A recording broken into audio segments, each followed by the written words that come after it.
ಇವತ್ತು ಪ್ರತಿಯೊಂದು ಸರ್ಕಾರಿ ಕಾರ್ಯಕ್ರಮದಲ್ಲಿ ಇವತ್ತು ಅದನ್ನ ನಾವು ಗೌರವಿಸಬೇಕು ಅಂತಕ್ಕಂಥದ್ದೇನಿದೆ. ಅದಕ್ಕೆ ಈಗಾಗಲೇ ಪಾರ್ಲಿಮೆಂಟ್ನಲ್ಲೂ ಒಂದು ಇದನ್ನ ಬಿಲ್ಲನ್ನು ಪಾಸ್ ಮಾಡಿದ್ದಾರೆ. ಒಂದೇ ಮಾತರಂನ ರಾಷ್ಟ್ರಗೀತೆಯಾಗಿ ಗೌರವ ಸಲ್ಲಿಸಬೇಕು ಅಂತ ಹೇಳಿ. ಆದರೆ ಎಲ್ಲರೂ ಗೌರವಿಸಬೇಕು ಅಂತಕ್ಕಂಥದ್ದು ಬಹುತೇಕರ ಒಂದು ಒಂದು ಭಾವನೆ ಏನಿದೆ, ಅದನ್ನು ಗೌರವಿಸಬೇಕಾದಂಥದ್ದು ಎಲ್ಲ ಪಕ್ಷಗಳ ಕರ್ತವ್ಯ.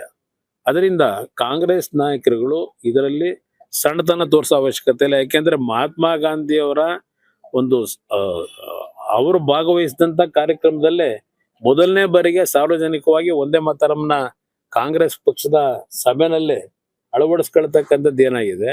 ಇವತ್ತು ಕಾಂಗ್ರೆಸ್ನ ನಾಯಕರುಗಳಿಗೆ ಹೇಳ್ತಕ್ಕಂಥದ್ದು, ಇದನ್ನ ನೀವು ಸಣ್ಣತನದಲ್ಲಿ ಹೋಗಿ ನಿಮಗೆ ಏನು ಈ ದೇಶದಲ್ಲಿ ಒಂದು ರೀತಿಯಲ್ಲಿ ನಿಮ್ಮಗಳ ಬಗ್ಗೆ ಒಂದು ಜನಗಳ ಅಭಿಪ್ರಾಯಗಳು ಮೂಡ್ತಾ ಇದೆ. ಅದನ್ನ ಇನ್ನೂ ದೊಡ್ಡ ಮಟ್ಟದಲ್ಲಿ ಮುಂದಿನ ನಿಮ್ಮ ಒಂದು ಭವಿಷ್ಯ ಹಾಳು ಮಾಡ್ಕೊಳ್ತಕ್ಕಂಥದ್ದು ಯಾಕೆ ಹೋಗ್ತೀರಿ? ಅವಶ್ಯಕತೆ ಏನಿದೆ? ಈಗ ಸೋನಿಯಾ ಗಾಂಧಿಯಿಂದ ನೀವೇನು ಬಯಸಕ್ ಸಾಧ್ಯ? ಸೋನಿಯಾ ಗಾಂಧಿ ಅವ್ರೇನು ನಮ್ಮ ರಾಷ್ಟ್ರದವರ?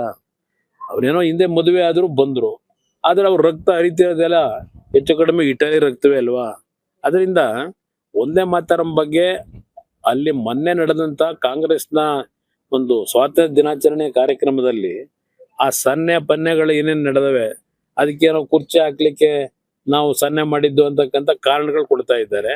ಇದು ಸತ್ಯಾಸತ್ಯತೆ ಜನ ನೋಡ್ತಾರೆ. ಈಗ ಅಷ್ಟು ಸುಲಭ ಅಲ್ಲ ಸುಳ್ಳು ಹೇಳಿ ತಪ್ಪಿಸ್ಕೊಳ್ಳಿಕ್ಕೆ ಆಗದು.